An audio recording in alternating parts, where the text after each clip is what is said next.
เอาตัวนี้เนาะเฮาท้าทายหมู่ครูทุกคนนี่เสี่ยวแป้งเนาะเสี่ยวไม้นี่เสี่ยวอัปเดตถ้าผู้ใดกดติดตามบ่าวเพื่องให้พุ่ง50,000เอามาเบิ่งเสี่ยวแป้งก่อนได้กดติดตามบ่เห็นบ่ล่ะเสี่ยวแป้งเห็นบ่ล่ะบ่เห็นเด้อมือเสี่ยวเสิร์ชรถทำอะไรบ่แม่นเสี่ยวบ่แม่นเสิร์ชอันนั้นน่ะนี่เสิร์ชนี่วงวนนี่เสิร์ชมาบ่าวเพื่องกลุ่มถ้าผู้ใดได้กดตามผู้หนึ่ง50,000มาบ่าวเพื่องเรียกเลยบ่าวเพื่องเรียกนี่โอเคเบิ่งบ่าวเพื่องเรียกฮับบ่ถ้าบ่ได้ติดตามเอาเบียร์คนละจอกเอาเสี่ยวเบิ่งมึงคอมเมนต์กูตลอดตายบ่ฮะร้านนึงอย่าเผาอีเฮฮอดจ้าอย่าเผาถ่ายอยู่นี่ก่อนผู้50,000บ่บ่เปิดเลยคันบ่ลงเงินนี่บ่เปิดคันลงเงินอาจสิเปิดติดตามบ่อย่าเผาใจเย็นเสี่ยวบ่เห็นเลยไปแล้วกดตามพิมพ์ชื่อก็บ่ถึกนี่น้องพี่มือแม่ติดบ่เห็นบ่ล่ะบ่าวเพื่องบ่เห็นนั่นเสี่ยวเอาเห็นบ่กูบ่เห็นก้นน่ะกดมึงนี่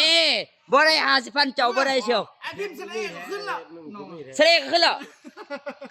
น้องเจ้าส่งจอกมาช่วยมาส่งจอกก็ขึ้นแล้วส่งจอกมาพิมพ์เสน่ห์มาพิมพ์เสน่ห์ก็ขึ้นแล้วอาจจะทางน้องเด้ผมไม่เอาทางมันเด้เอาทางน้องพี่เด้เอานั่นเลยเบิ่งเสี่ยวเห็นแล้วนี่เห็นบ่ได้กดติดตามเห็นบ่นี่บ่ได้50,000น่ะเห็นบ่เสี่ยวนี่ยังบ่ไหมมึงมาเบิ่งกินเหล้าแล้วถึงมาถามกูชื่อเลยแม่มึงละเสิร์ชดูเสี่ยวบางทีมึงกดติดตามกูดิมึงก็เอา50,000ไปมันน่ะมาเพิ่งพิมพ์สอนพิมพ์รถภาษาไทย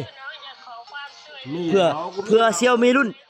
ได้50,000มึงก็เอาเจอกูดิเพื่อเสี่ยวมีรุ่นเนาะเอาเพื่อนได้50,000ทินเมืองสอนเนาะภาษาไทยเสี่ยวภาษาไทยเนาะเพื่อได้รุ่นได้50,000รุ่นทุกคนเนาะซื้อโทรศัพท์เมื่อแต่ว่ายังเพชรเก่าเพชรเก่าก็ได้เสี่ยวเอาติดนำตีนี่ลองเบิ่งว่าเสี่ยวสิได้ติดตามบ่เพื่องทินเมืองสอนพิมพ์ปันคนมีเงินเนาะพิมพ์ปันยังเว้นคนมีเงินเนาะทินเมืองสอนมือสองการเลยนะมือสองการออกเสียน้อบ่ได้เบิ่งเลยเต็มรุ่นได้ตัวนี้มันบ่มีคนเอาคำทิศบ่ว่าฮอดล่ะ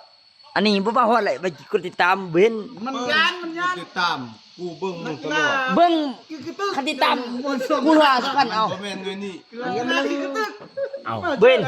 เลยมามึงเด้อเบิ่งเลยเสียเด้อจะได้50,000บ่นี่ถึกแล้วนี่ถึกสิแล้วอำเภอติดตามบ่บัญชีเลขที่มันเปิ้บ่ได้บ่าวเพื่องที่สอนเอาเบียร์คนจอกสู้นะเบียร์คนจอกก็บอกว่าคะแนนคนตัวเซอร์นามสกุลเมืองบ่เสียวอันนี้เขาเอิ้นว่าสร้างอันน่ะคาแรคเตอร์ให้ตัวเองมึงเอานะชื่อแสดงว่าหมู่เพื่อนนี่ได้คนละจอกเนาะเสียวเอาคำติดไปนี่คนละจอกเอาบอลลงเขาลงเลยโอเคเชียวโอเคเด้อเอาสมัครสาเพชรปั๊บมัก104,000เพชรเนาะมันชื่อนี่ว่าเกินเชียวเอาชื่อนี่เนาะอย่าลืมฝากติดตามด้วยทุกคนเนาะ